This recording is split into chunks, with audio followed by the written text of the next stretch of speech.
वाला। तो मंदिर में जाओ तो बड़े वाला घंटा, नान मुंडी बड़े वाला ठना ना ना ना अब की बन्नी चीनी लिछेरी घंटा बड़े वाला घंटा। श्री जी विराजमान है, जल अभिषेक दूध दही बेल पान धोआ धोआ जौ और मस्तक में त्रिपुर चंदन लगाया। तो चंदन के प्रकार के हमारे हिंदू धर्म में 4 प्रकार के चंदन। और कैसे कैसे चंदन का करहावे इंदी बिंदी, का करहावे आड़े, का करहावे चीरे फाड़े और का करहावे फाड़े, 4 प्रकार।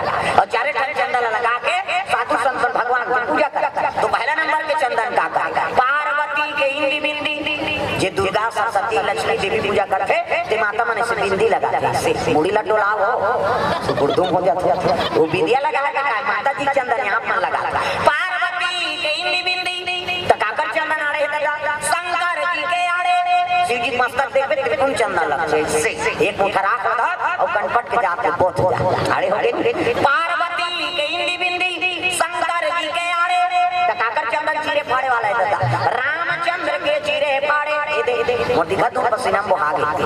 3 डंडा है ना ऐसे ऐसे तो ऐसे तेला काबल लगा था दुनिया में वहां पर कहीं धुन फैशन पर है गुरु बनावे तो हम गुरुजी मसलक से देवतल बैठा थे। एक ठन डंडा राम की, एक ठन लक्ष्मण, बीच में लाली है सीता मैया और नाक के गड्ढा में बैठे बजरंग। पूरा राम दरबार लगा। अभी चंदन लगा गलत काम करबे त नक्सुरम बजरंग बली बैठे के गलत ही तो दादा ने बांचा तब तक को 7 मान जेल होगा थे। चंदन लगाए बंधन के घर की गाड़ी जानी जानी जानी।